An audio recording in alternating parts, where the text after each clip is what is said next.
हल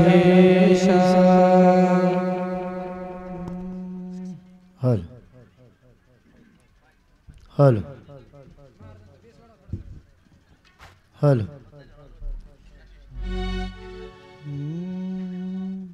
हल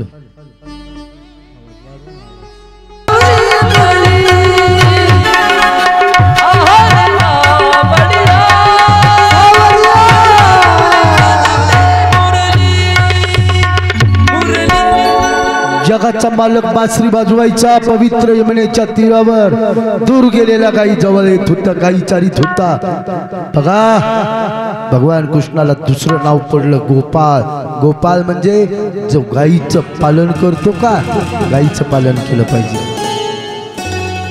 जगाच्या मालकाने अनेक चोऱ्या केल्या, अनेक खोड्या केल्या, पण चोऱ्या करत असताना कोणासाठी चोऱ्या केल्या हो? भगवान कृष्णाच्या घरी दही दूध नव्हतं का खाला? गाई किती होत्या माहितीये का? अरे भगवान कृष्णाच्या घरी गाई किती होत्या? आई ए आई आई तुझा मी एकुलता एक आणि गाई राखीतो 9 लाख। किती गाई होत्या? आणि ज्याच्या घरी 9 लाख गाई आहेत त्याच्या दुधाला काय कमी आहे? मग तो दुसऱ्याच्या घरी दूध का चोरी करीत? पण दुसऱ्यासाठी। पवित्र असणाऱ्या त्या यमुनेच्या तीरावर दुपारची वेळ असायची आणि दुपारच्या वेळी जगाच्या मालकाने गोपाळ काला करायचा। काला खाण्यासाठी त्या यमुनेच्या तीरावर स्वर्गातले देव माशाचं रूप घेतलं, पण नाही खाऊ दिला जगाच्या मालकाने। का? हा काला मृत्यू लोकात होय, वैकुंठी तो ऐशे नाही कवल काही काल्याचे। एकमेका देवमुखी सुखी घालू हुंबरी। काल्याचा अधिकार कुठे आहे माहितीये का?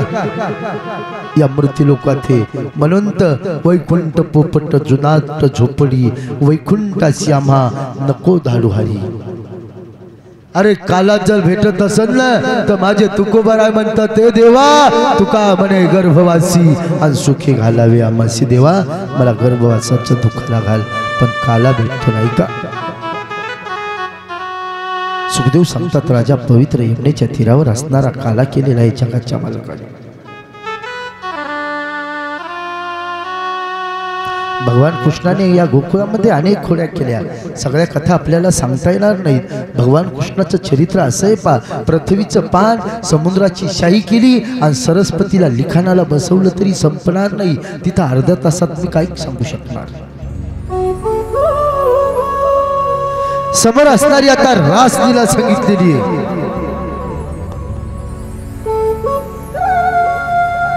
मध्यरात्री काही गोपी आलेले आहेत, वापस जात नव्हत्या गोपी।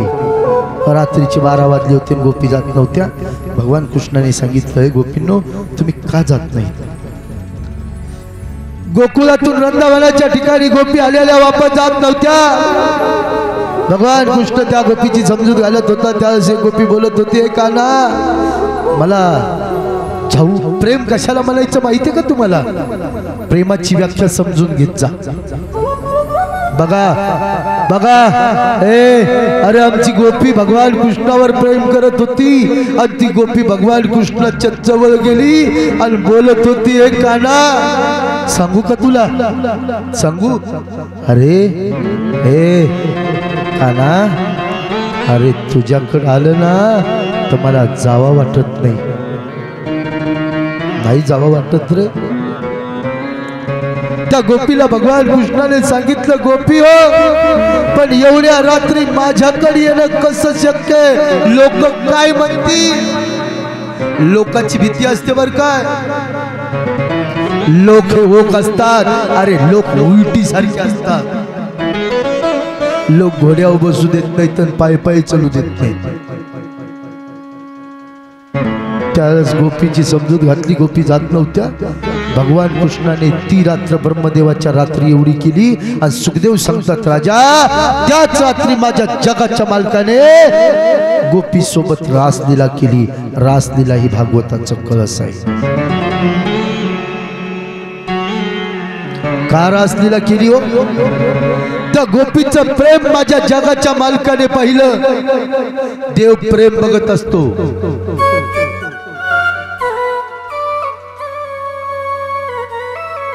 काय प्रेम असेल त्या गोपीचं, किती प्रेम असेल। सुखदेव सांगतात, राजा घर असावे घरासारखे नकोत निस्त्या भिंती, तेथे असावा प्रेम जीवाला नकोत निस्ती नाती. अरे घर घरासारखं असलं पाहिजे, निस्त्या उभा केलेल्या भिंती काय कामाच्या? अरे ज्या घरात प्रेम नसेल ते काय कामाचं घर? जीवनामध्ये प्रेम हे उन्नती आणि प्रगती करते. पण माणसाचं जे प्रेम आहे ना, तुम्ही जे प्रेम करता का, माणसं माणसावर प्रेम करत असते कुठपर्यंत? बायको नवऱ्यावर प्रेम करते कुठपर्यंत? जवरू आपले मालक बाहेरून कमाई आणतात ना, तवरुक तिचं प्रेम असतंय. मालकाची कमाई झाल्यावर खरं सांगा, तुम्ही सुखाने त्याला 2 घास भरवता का? हे मानवी प्रेम आहे.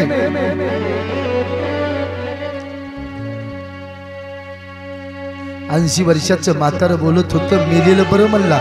काही खरं नाही, मेलेलं बरं. 75 वर्षाच्या म्हातारीनं ऐकलं. ती म्हणली, काय झालं तुम्हाला? म्हणला, मेलेलं बरं. पूर्वीच्या काळात मला किंमत होती, लोक मला विचारित होते, किंमत देत होते. घरातले लोक मला विचारल्याशिवाय काही करीत नव्हते. आज मला कोणी विचारायला तयार नाही, बोलायला तयार नाही. साधं काही घरात करायचं ते सुद्धा विचारत नाहीत, माझी सल्ला घेत नाहीत. काय जगण्यात अर्थ आहे? म्हातारी म्हणली, न बोलू द्या. म्हणला, माझं कोणी ऐकत बी नाही. म्हातारी म्हणली, न ऐकू द्या, मी ऐकते, मला सांगा म्हणून. कारण म्हातारीला माहित होतं, म्हाताऱ्याला कवा बोलत नाही माहिती का? यांनी तरुणपणी लय भानगडी केल्या असत्या तर, हॅलो, तरुणपणी ज्याने भानगडी केल्या ना, तर म्हातारपणी त्याची फजिती होत असते. म्हातारीला माहिती आहे, हे तरुणपणी लय बावळट होतं. तरुणपणी याने बरेच कुटाणे केले. लोकांच्या सोयरिकी मोडल्या, लोकांच्या वळ्या फुकल्या, रंड्या मुंड्या बायाच्या पगारी लुटल्या, गावात राजकारण आणलं, गावातले पोरं यसनी बनवले. सगळं वाटलं, सगळं माहीत होतं म्हातारीला. मग घरातले लोक लई किंमत देते का? तुम्ही लोकांचे मुंडके कापू कापू पैसे कमवले. घरातले मुलं बोलत नव्हते. म्हातारी म्हणली, बोला, सांगा मला, मी तुमचं ऐकते. म्हातारी अशी बसली, म्हातारा असं बसलं 5 फुटाच्या अंतराने. म्हातारीला चष्मा होता, म्हाताऱ्याला चष्मा होता. दोघं चष्म्यातून निस्ते टुकूमुकू बघू लागले.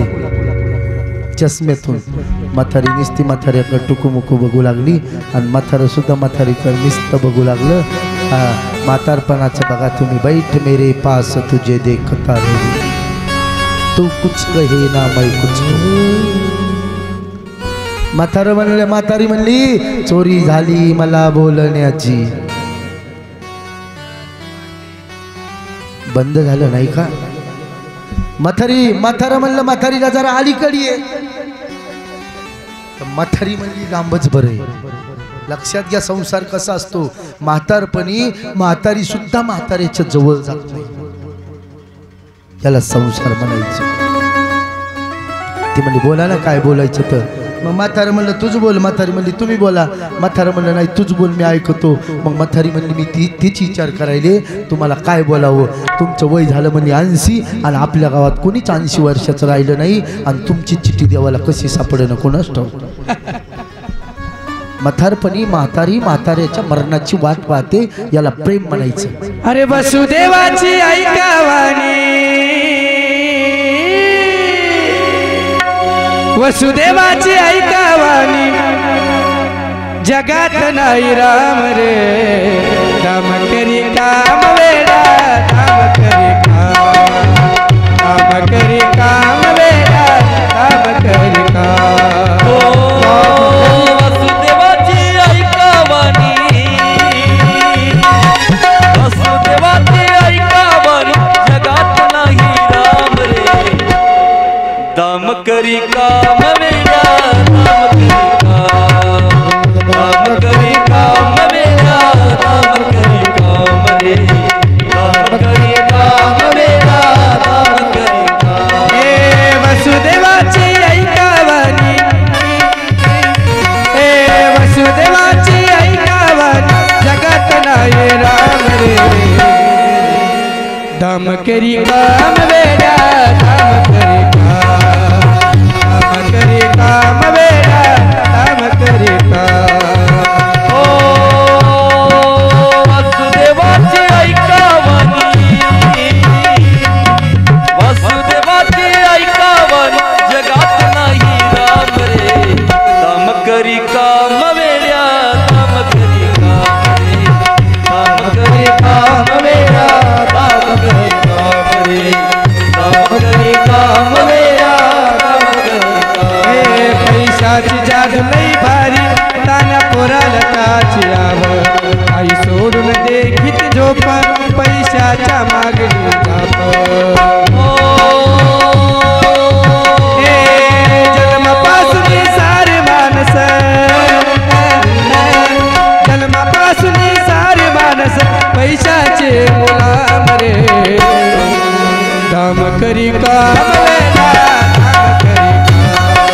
पैशावर चालतं. सब पैसे के भाई दाम करी काम वेड्या.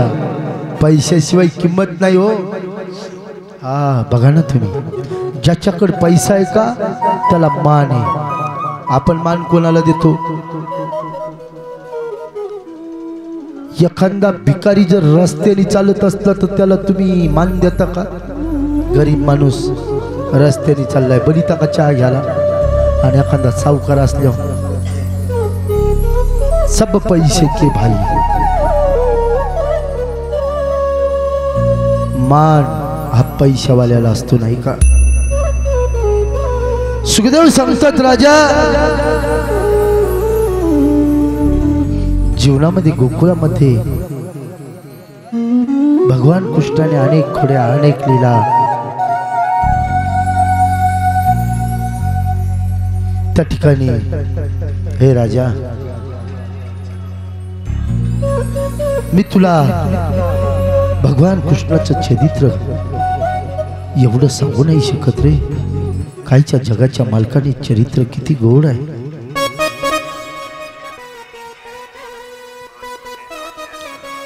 एकदा असणारे नारद कंसाकडे आले. कंसाला विचारलं, कंसा अरे मायेने जी सांगितलं ते विसरलास का? आता पुन्हा कंसाची चिंता वाढली. पा वसुदेव देवकीला कंसाने पुन्हा बंदीत टाकले. केशी नावाचा राक्षस पाठवला. हे राजा, जगाच्या मालकाने त्यालाही मारलेला आहे. आता कंसाने मल्लयुद्धाची तयारी ठेवली. मल्लयुद्ध कळालं का? आता भगवान कृष्णाला आता मारायचंय. पण कोणाकडून मारायचंय? मला कोण मोठमोठाले वीरन त्यांच्यासोबत कपटाने मारायचंय. त्यांच्यासोबत कुस्ती लावायची. कोणी ठरवलं? कंसाने ठरवलं. पण आता कृष्णाला आणलं पाहिजे. गोकुळातून कंसाने कृष्णाला आणायचा बेट ठरवला. पण कृष्णाला आणण्यासाठी कोणाला धाडायचं? तेवढ्यात अक्रूर जवळ होता. अक्रूराला सांगितलं, अक्रूरा तू जाय, गोकुळात जाय, भगवान कृष्णाला घेऊन. अक्रूराला कृष्णाला सगळा बेट कंसाने सांगितलेला आहे. आणि आता अक्रूर भगवान कृष्णाला वापस इकडं गोकुळात निघालेला आहे. हे राजा, कंसाने जेवढे राक्षस पाठवले होते भगवान कृष्णाने मारले. आणि कंस आज्ञा म्हणून अक्रूर आता निघाला. पण अक्रूर जात असताना अक्रूराच्या मनामध्ये काय ध्यान होतं माहिती का? अक्रूर मनात बोलत होता, कंस हा माझा शत्रू नाही, मित्र आहे का? या कंसामुळे आज मला जगाच्या मालकाची भेट होते. भेटी लागे जीवा लागली सियास. पाहे रात्र दिवस वाटत तुझी. आता जगाचा मालक मला भेटणार आहे. पण अक्रूर विचार करत होता, त्या गोपीची समजूत कशी काढू? यशोदा माताची समजूत कशी काढू? आणि असं बोलत असताना तो रथ असणारा गोकुळात आलेला आहे. रथातून अक्रूर खाली उतरला. नंद बाबा यशोदे मातेने अक्रूराला पाहिलं. अक्रूराने त्या नंद बाबा यशोदे मातेचं दर्शन घेतलं. नंद बाबाने अक्रूराचं स्वागत केलं. पण हे राजा, अक्रूर आता भगवान कृष्णाला नेण्यासाठी आला. हे गोपीला कळालं हो. काय झालं असं मग?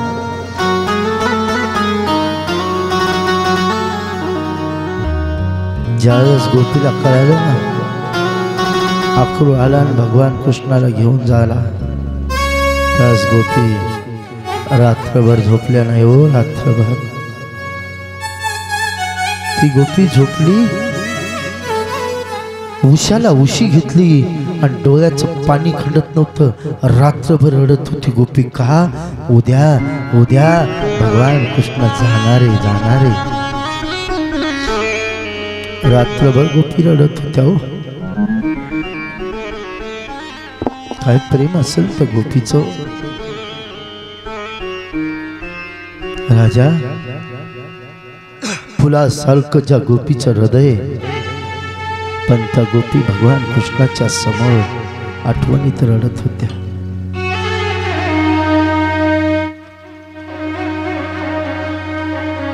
त्या गोपी भगवान कृष्णाबद्दल काय दुःख करत असतील.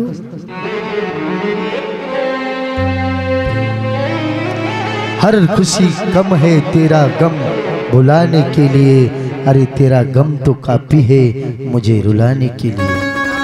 तू मला सोडून चाललास ना, बस. आपल्यावर प्रेम करणारी व्यक्ती जर आपल्यापासून जात असली ना, तर त्या व्यक्तीला विचारा, ए काय काय काय होतंय. थोड्या गोपी थांबल्या नाही हो. सकाळची वेळ झाली. सकाळी सगळ्या गोपी उठल्या आणि यशोदेच्या दारात आल्या. सगळ्या गोपीचा समुदाय यशोदेच्या दारात आला. अक्रूराला त्या गोपीने पाहिलं. ज्या गोपीने अक्रूराला पाहिलं त्या गोपीचा कंठ सद्गती झाला. त्या गोपीचा अंतकरणाचा बाल फुटला आणि त्या गोपी अक्रूराला बोलत होती, हे अक्रूरा, काय रे, का आमचा प्राण तू घेऊन जाणारीस नाही का. भगवान कृष्ण उठले आणि गाईच्या कोठ्यात गेले. हो, गाईच्या कोठ्यात हातामध्ये घास घेतला, गाईच्या तोंडाला लावला. गाय चारा घेत नव्हती. गाईच्या डोळ्यातून अश्रू वाहत होते. गाईला सुद्धा कळालं आमचा मालक उद्या आम्हाला सोडून जाणार आहे. राजा, काय दुःख आहे. गाई चारा घेत नव्हत्या. त्या गोपी भगवान कृष्णाच्या प्रेमापुढे पागल झाल्या. पागल. याला प्रेम म्हणायचं. आपण ज्याच्यावर प्रेम करतो का त्या प्रेमापुढे माणसं पागल झाले पाहिजे. पागल. मैं तो शाम की दीवानी हो घनश्याम तेरे, घनश्याम तेरे, घनश्याम तेरे, घनश्याम तेरे.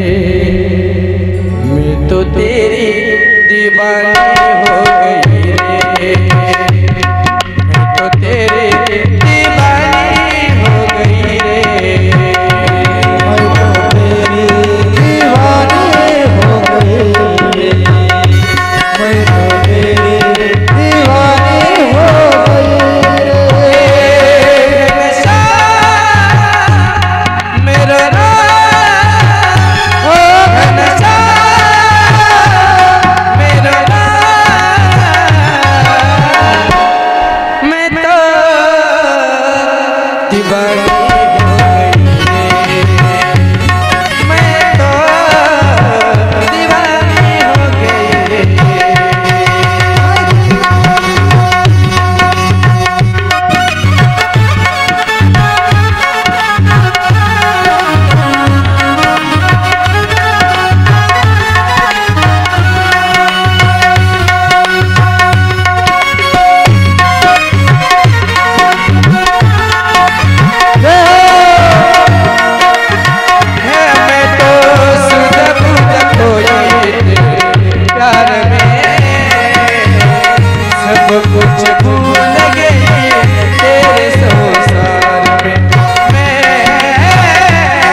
प्रेम हे पागल करणार असावं बरं.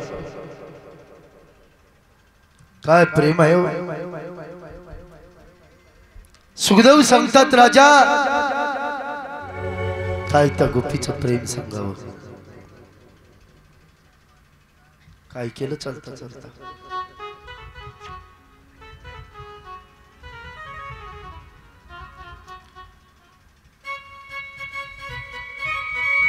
जीवनामध्ये प्रेमाला फार महत्व आहे.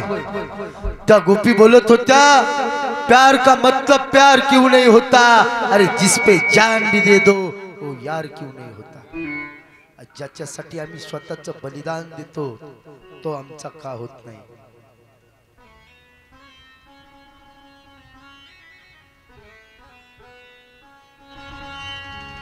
कस काय झालं एकाएकी चांगलं चालता चालता याला बी अनुभव लागते हो. असं मधात काही झाले की फार अवघड जाते हो जड. आमच्या का पुढे ग्रंथ थोडाची वाचून सांगायला असते तर निस्ते राजाचे नाव घेतलेली ते का कीर्तन थोडं सिस्टीम चांगली करा जरा थोडी. कीर्तने कुठली कुठं जुटत असते पण भागवताची लिंक वेगळी असते.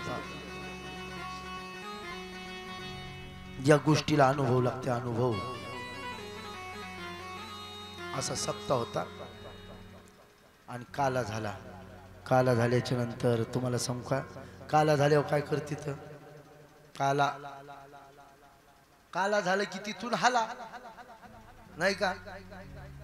आणि झाला काला पुन्हा 2 दिवसाला एखादा भजण्या आला तर बघणारा म्हणतोय कालच झाला काला आणि तू आज कशाला आला.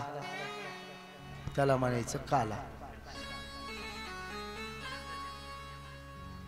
काला झाला असा इना होता भजण्याकडे. असा मधल्या रस्त्याने निघला बिचारा. उन्हाळ्याचे दिवस मधल्या रस्त्याने जाता जाता त्याला तहान लागली. ते असंच झालं पा तहान लागली आणि तहान लागल्याच्या नंतर असा आखाडा होता. ते मला पाणी भेटतंय का. ते शेतकरी म्हणला बस पाणी देतो. पाणी दिलं.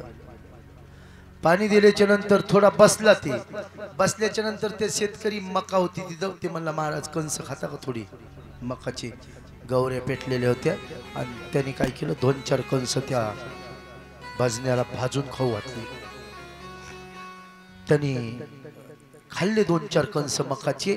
पण आता देण्यासाठी त्याच्यापाशी काय असणार हो. देवबापा सारखा वार करीते. पण देवबापा सारखा असल्याने ते म्हणला आता याला आपण काय करू दीपराव गाऊन जाऊ. दीप दीप दीप कळालं ना तुम्हाला. दीप नावाचा राग. त्यांनी दीप नावाचा राग आवाज काढला आणि जोर जोरात लागला हात पाय खावळायला. आता गाणारे कसे हात पाय वाकडे तिकडे लागलं करायला. पाय खाली घोसायले हात वर करायले. त्या शेतकऱ्याने विचार केला म्हणला याने 2-4 मकाचे कंस खाल्लेत आणि लय जोर जोरात आळले आणि हात पाय वाकडे करायले. काहीतरी झालं म्हणलं याला. शेजारी एक आखाडा होता. त्यांनी त्या आखाड्यावाल्याला बोलिलं. ते मला बघणं म्हणला काय झालं. अरे ते मला बघणं हात पाय कसे वाकडे तिकडे करायले जोर जोरात आळले. हे तर दीपराग गात होती पण त्याला त्याचा अनुभवच नव्हता ना. मग शेजाऱ्याला अनुभव नव्हता. ते म्हणला काल मई मसण अशी चालू लागली. वाकडे तिकडे हातपाय खोलू लागली. लय आळू लागली. म्हणला तो काय केलं. काही नाही म्हणला डागलं तिला. म्हणला याला काय करायचं काय तू ना म्हणला करे गज नर म्हण याला डागणार द्यायचं. लाल गज केला लाल आणि देवबापाच्या नळड्याला डागायचं. तर आमचे दत्ता महाराज गेले. ते म्हणले काय करायले. म्हणले याला डाग द्यालो. म्हणले काऊन. म्हणले बघा ना वाकडं तिकडे हात पाहिले खोरायले आणि लय आळले. ते म्हणले गपची बसा माझ्याकडे औषध यायचं. आणि कानात गेले. म्हणले ओ देवबापा अहो जिथं गाचं तिथंच गा ना. इथं काय एवढं गाले. या लोकांना अनुभव नाही म्हणले. इथं लय गौरू नका हे तुम्हाला डागायले. असं होतंय कधी कधी. मग गायनालाही अनुभव लागतो तसा सिस्टीमला सुद्धा अनुभव लागतो. अनुभवाशिवाय कोणतीच गोष्ट नाही. आणि मी किती बी तुम्हाला जीव तोडून सांगितलं आणि तुम्हाला अनुभवत नसला तर काय हो. नळी फुकली सोनारे आणि इकडून तिकडे जाई वारे. त्या सोनार आणि फुकीतच राहायचं. काही बदल नाही. काय काय फरकच काय पडला पाहिजे. जीवनामध्ये गोपीचं दुःख सांगितलं. राजा किती दुःखात आहेत गोपी. भगवान कृष्ण जाणार म्हणून त्या गोपीने अनपाणी सोडलं. काही गोपी एवढ्या पागल झाल्या. प्रेम हे पागल करणार असावं, पण ते प्रेम कोणाव करावं? प्रेम मोका देणार असावं, प्रेम धोका देणार नसावं. आपलं प्रेम धोका देणार आहे, लक्षात घ्या. आपण जे प्रेम करतो ना त्या प्रेमाचं काही खरं नाही. अरे प्रेम करायचं असेल तर माझ्या जगाच्या मालकावर करा. बघा बघा ना त्याच्यावर प्रेम करून बघा एकदा.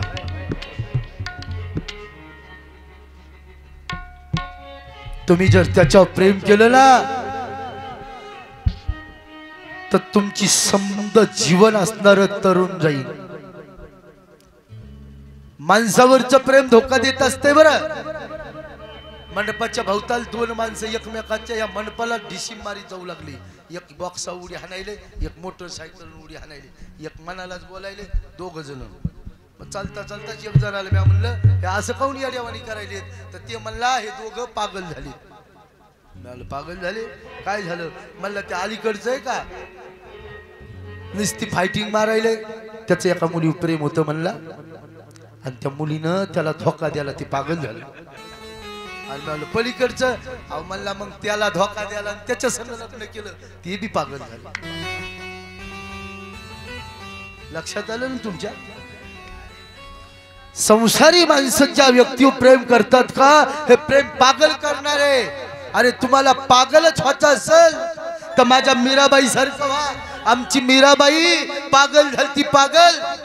कोणाव भजन कोणाव प्रेम करत होती. अरे माझ्या मीराबाईने भगवान कृष्णाच्या मूर्ती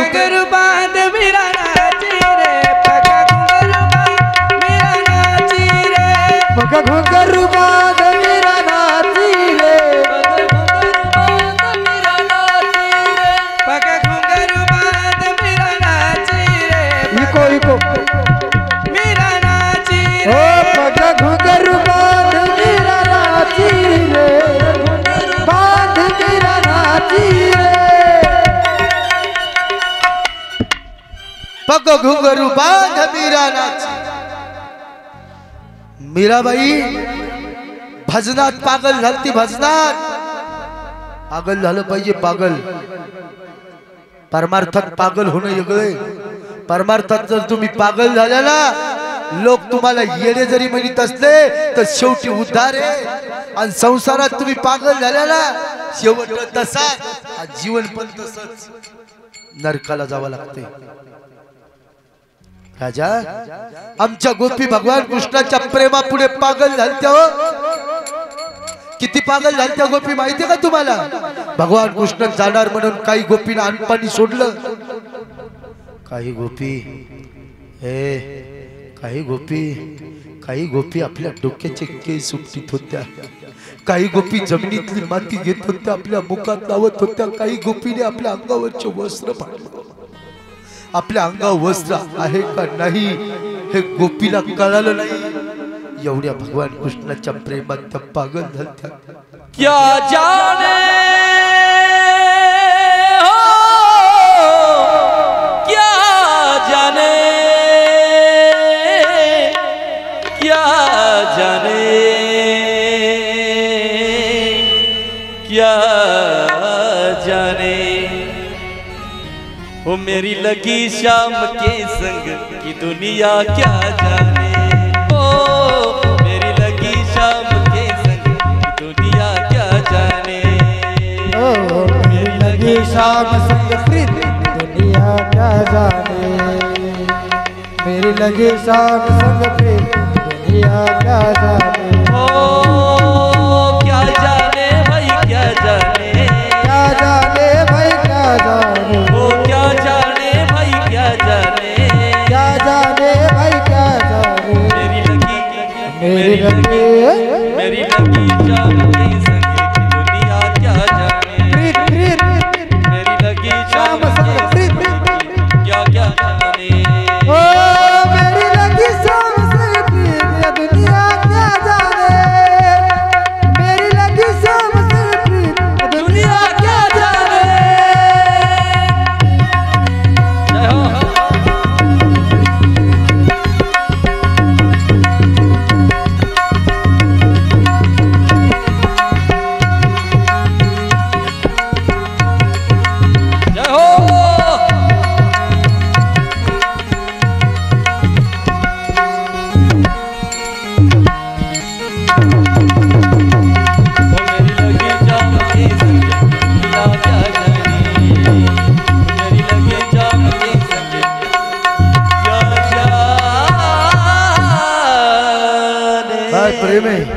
त्या गोपीचं प्रेम शुकाचार्य राजा परीक्षितीला सांगतात, राजा प्रेम एक देणगी आहे, प्रेम माणसाच्या संस्कृतीचा सारांश आहे।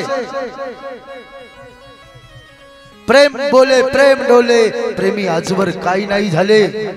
प्रेमाने बोलले ना, अरे डोक्यावर बर्फ आणि तोंडात साखर ठेवली आणि प्रेमाने जर बोललं तर या जगावर राज्य करता येते। ही प्रेमाची ताकद आहे। लोकाला काय पाहिजे, लोकाला तुमच्याकडून अपेक्षा काय? फक्त बोलत जा आणि बोलत असताना आपल्या बोलण्यातून विष वखत जाऊ नका। त्याला जीवन हे एवढं जरी तुम्ही सांभाळलं ना तर तुमचं जीवन सोनं होऊन जाईल। सुखदेव सांगतात, राजा त्या गोपीचं दुःख काय सांगू तुला। सुखदेव सांगतात, राजा आता भगवान कृष्ण गोकुळातून मथुरेला जाणार। तस एक गोपी बोलत होती, काना ए काय चुकलं सांग ना, तू मला सोडून जातोस ना, ए तुला जाऊ नको असं म्हणणार नाही रे मी, पण सांग ना काना सांग। कोणी एक गोपी असणारी भगवान कृष्णाच्या समोर आली। ए राजा, कोण होती गोपी? काय नाव होतं त्या गोपीचं? भागवतामध्ये त्या गोपीचं नावच आलं नाही। जी गोपी भगवान कृष्ण प्रेम करत होती का? सुखदेव सांगतात, राजा ए मी त्या गोपीचं नाव घेऊ शकत नाही रे। का? त्या गोपीचं नाव जर घेतलं ना तर मला 6 महिने समाधी लागते आणि तुला तर 7 दिवसात मोक्ष पाहिजे। तुला 7 दिवसात तुझा उद्धार करून घ्यायचा। बघा, अरे त्या गोपीचं नाव आहे राधा। राधेचं जर नाव घेतलं ना तर शुकाचार्याला 6 महिने समाधी लागायची। याला भक्ती म्हणायचं। हे भक्तीचं टोक आहे हो। सुखदेव सांगतात, राजा पण ती गोपी बोलत होती, भगवान सगळे स्वप्न पूर्ण होती सांगता येत नाही, नाही का? हर सपना साकार नहीं होता, हर फूल गले का हार नहीं होता।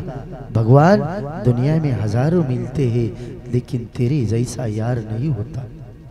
अरे तुझ्यासारखा माझ्या एवढा प्रेम करणारा कोण भेटेल मला सांग ना। गोपी दुःखी झाल्या। सुखदेव सांगतात, राजा आता भगवान कृष्ण त्या गोपीची समजूत काढत होता, त्या राधेची समजूत काढत होता। काय म्हणला राधेला? भगवान कृष्ण गोपीला बोलत असताना, समजूत काढत असताना काय बोलले असतील? काय म्हणले भगवान? ए गोपी, मला सगळं कळतंय। गोपीनो, शब्द अंतरीचे असतात, दोष मात्र जिभेला लागतो। मन स्वतःचे असते, झुरावा इतरासाठी लागते, ठेस पायाला लागते, वेदना मात्र मनाला होतात। अरे ही तर खरी नाती असतात की जी एकमेकांचं दुःख जाणतात। जाणतो तुमचं दुःख। भगवान कृष्ण त्या गोपीची समजूत काढत होते, राजा, आणि रथात बसले। रथ असणारा गोकुळातून मथुरेच्या मार्गाला गेलेला आहे। सुखदेव सांगतात, राजा आता इकडे सगळं गोकुळ दुःखात आहे। अकुराने रथ असणारा मथुरेच्या मार्गावर नेला आणि आता रथ मथुरेला येऊन थांबलेला आहे। रथातून असणारे भगवान कृष्णाने बलिदादा उतरले। ते मथुरा असणारी सगळी पायाने पालथी फिरत होते। फिरत असताना एक धोबी होता, त्या धोब्याकडून कपडे घेतले, त्याला मारलेला आहे।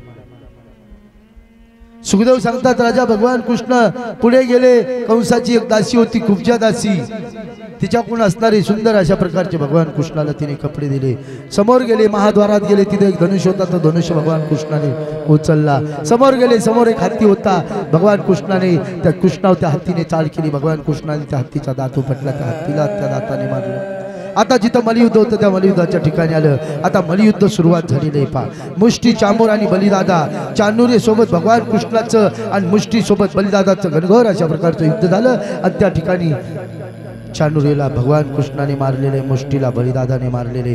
लहान लहान वीर लहान लहान बालक मोठमोठाले वीर सुखदेव सांगतात राजा जगाच्या मालकाने त्यांना परमारलं भगवान कृष्ण मारत असताना कंसाला राग आला कंसाने हातामध्ये तलवार घेतली भगवान कृष्णावर चाल केली पण तेवढ्यात भगवान कृष्णाने त्याचा हात धरला वरच्यावर असणारं त्याला खाली पडलं त्याच्या अंगावर बसले आणि बुक्की प्रहाराने त्या ठिकाणी कंसालाही त्या ठिकाणी भगवान कृष्णाने मारलेले गोपाल कृष्ण भगवान की जय। आता ज्या कंस भयाने जे काही राज्य कंसाच्या भीतीने जे राज्य सोडून गेले ते वापस आले त्यांचं राज्य त्यांना असणारं परत दिलेलं आहे।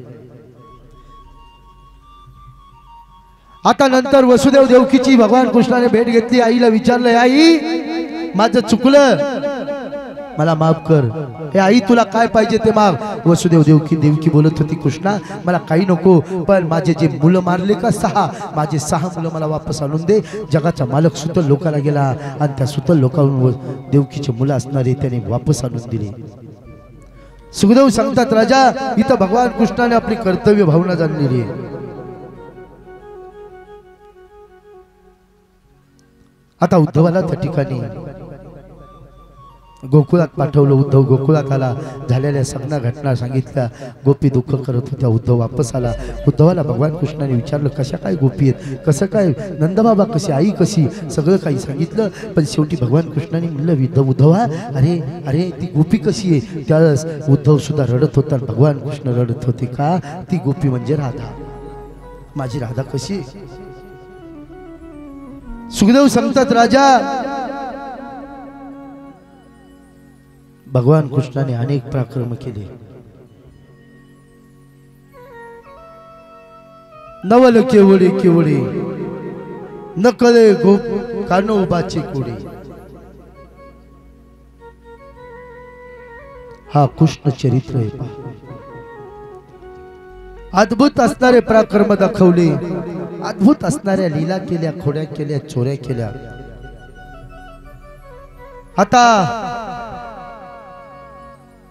भगवान कृष्ण अक्रूराला बोलत होते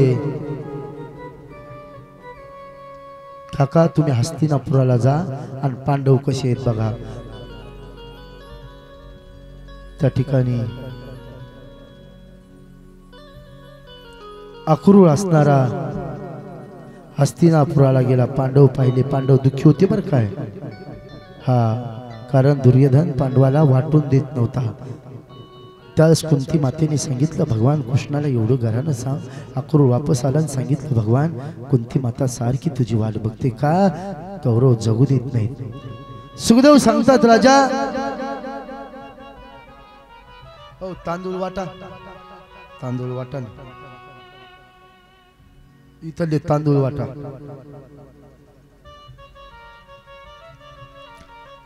भगवान कृष्ण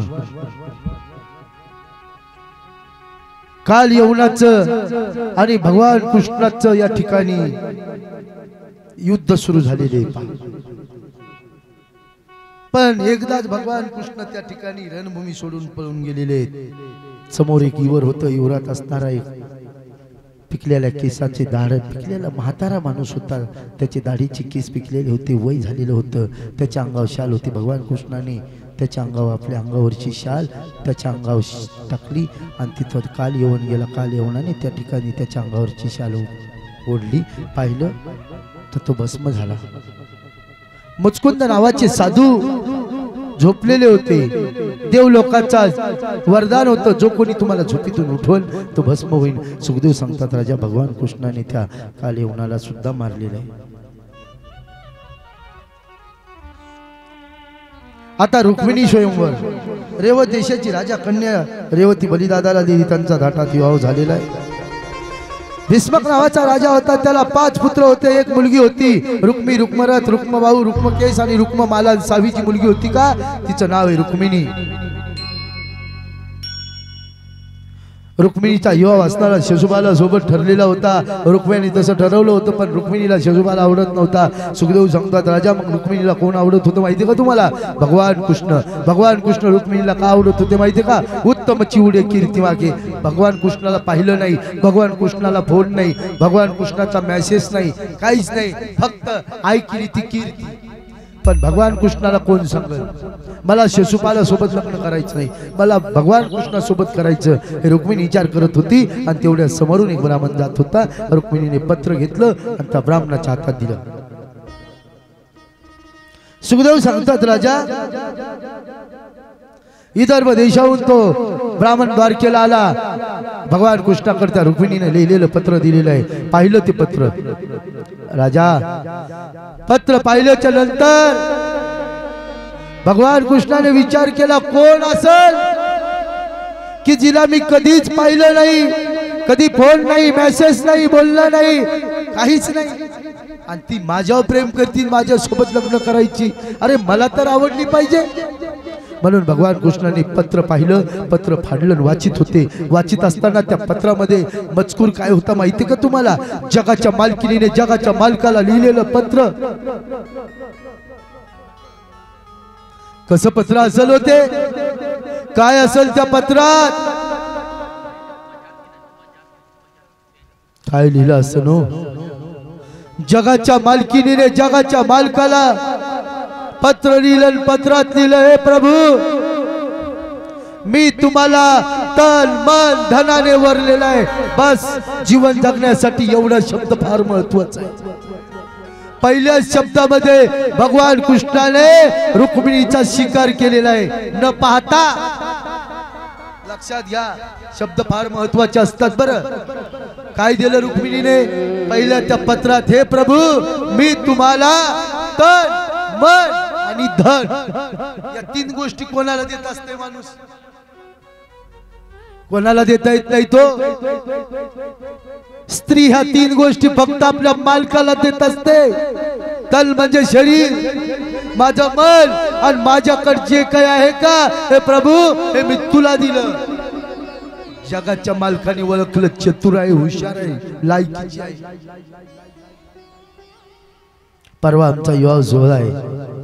माझा दुष्ट भाऊ त्या शिशुपाला सोबत लग्न लावित आहे. मला शिशुपाल आवडणार नाही प्रभू, मला नेण्यासाठी या गिरिजेच्या मंदिरात लग्नाच्या अगोदर आम्ही जात असतो. तुम्ही त्या मंदिराकडे या, मी तिथे येईल आणि मला घेऊन जा. बस भगवान कृष्णाने दादाला सांगितलं दादा मला गेलं पाहिजे विदर्भ देशाला. कशाला? तिथं विदर्भ देशाच्या राजाची कन्या असणारी रुक्मिणी माझी वाट बघत आहे, तिला घेऊन येणार आहे. भगवान कृष्णाने रथ झुकला. असं देवीचं मंदिर होतं. देवीच्या मंदिराच्या बाजूला रथ उभा केला. जो ब्राह्मण होता तो बाजूलाच उभा होता. ब्राह्मणाने देवीला त्या ठिकाणी रुक्मिणीला सांगितलं हे रुक्मिणी जगाचा मालक आलेला आहे. रुक्मिणीने त्या ठिकाणी देवीचं दर्शन घेतलं. प्रदक्षिणा घालायला गेली तशीच रथात उडी मारली. तसाच वायू दिशेने रथ निघून गेला. रुक्मिणीने मात्र त्या ठिकाणी त्या रथाचा पाठलाग केला. रुक्मिणीला भगवान कृष्णाने पकडलं. रुक्मिणीला मारणार. रुक्मिणी आली अहो या मंगलमय प्रसंगी माझ्या भावाला मारू नका, सोडून द्या, सोडून द्या. सुखदेव सांगतात राजा त्याला सोडून दिलं, त्याला रथाला बांधलं, त्याचं मंडन केलं. आता रथ असणारा द्वारकेला गेलेला आहे. मृत्यूवंत असणारा ब्रह्मदेवाला जगाच्या मालकाने आमंत्रण दिलं. 33 कोटी देव, जपी तपी योगी संन्यासी सगळे काही आता जगाच्या मालकाच्या ह्या सोहळ्यासाठी हा सगळा समुदाय त्या ठिकाणी आलेला जमा झाला.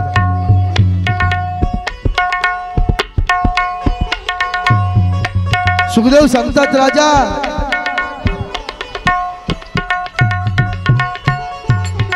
भगवान कृष्णाच्या विवाहासाठी द्वारकेमध्ये सगळे राजे जमा झाले. ब्रह्मदेवाने पंचांग काढला, शुभ मुहूर्त पाहिलं आणि शुभ मुहूर्त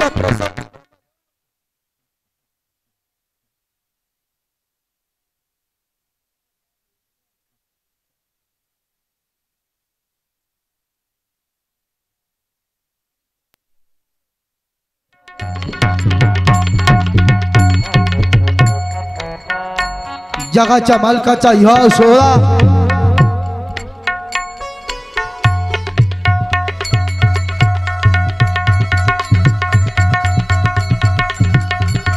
थाटामाटात असणारा साजरा करण्यासाठी 33 कोटी देवाचा समुदाय त्या ठिकाणी जमा झाला. जपी तपी योगी संन्यासी सगळे सगळे जमा झाले. मृत्युमंत ब्रह्मदेव त्या ठिकाणी पंचांग काढला आणि मंगल बोलत होते. हॅलो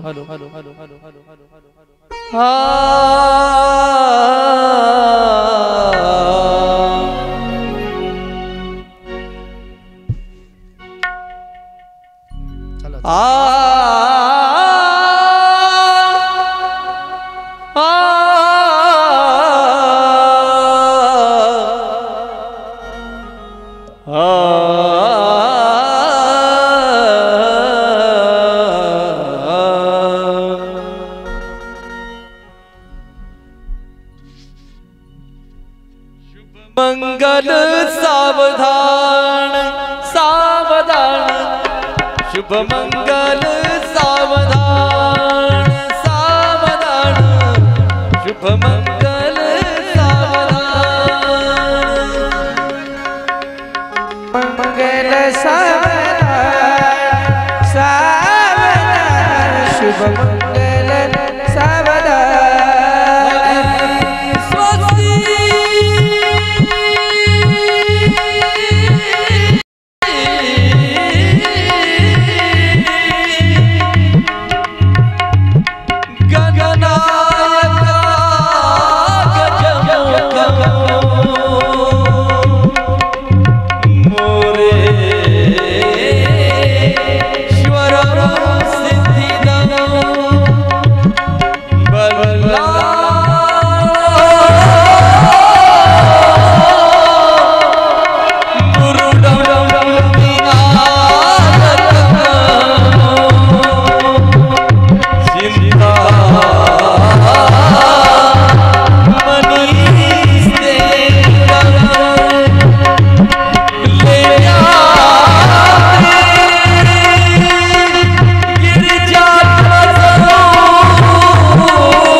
शेजाऱ्याची शपथ आहे बाबा, देवाच्या लग्नाला नाच. शेजाऱ्याची शपथ आहे. या सोन्याचा बाशी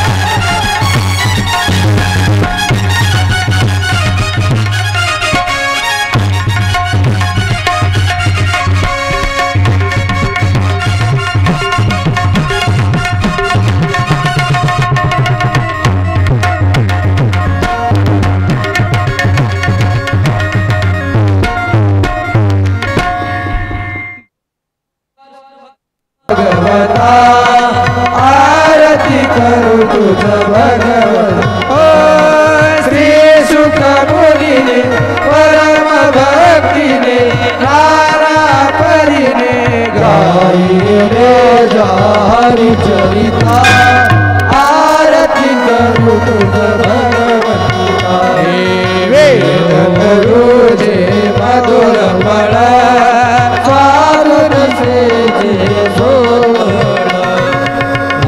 दारूचे मधुर फळ सेवून जाते जळ आत्माराम मुनी सफळ सेवनी झाले जन सुफळ पापवनी आली अवनी धरणी भव जल तरणी ते प्रतिता आरती करू तुझ भगवंता जय हो जय श्री भागवता आरती करू तुझ भगवंता देवासाचे वाणी सार्थक हरि शास्त्र पुरावे मुकुटमणी परम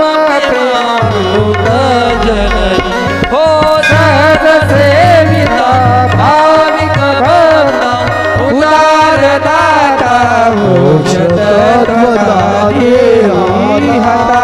आरती करू तुझ भगवंता जय हो जय श्री भागवता आरती करू तुझ भगवंता गमते जनु मानस तीर्थ द्वादश सोपाने युक्त निर्मल भक्ति जले भरिता विहरे हरि हर्ष चित लोक सुखमले संत निज पुळे सेवन रमले भान हरपले रस पीता आरती करू तुझ भगवंता जय हो जय श्री भागवता आरती करू तुझ भगवंता अपार महिमा ग्रंथाचा वदवे ना कोणासाचा प्राणच कीर्तन काराचा जन्मवला संताचा जन्मोधाचा स्वयंप्रभेचा रवित सरंता रवी अंतरिता तमहता आरती करू भगवंता जय हो जय श्री भागवता आरती करू तुझ भगवंता हो ग्रंथ डोळे आसी कृष्ण गीते वेदिये मनपूर्ण अनन्य होता या शरण रचित तळे जन्म मरण त्रिताप जाती धीरे शांती नादैवतती वैष्णवपदे देवो माता आरती करू तुझ भगवंता जय हो जय श्री भागवता आरती करू तुझ भगवंता आरती खाली लोकांगण भगवंता प्रधान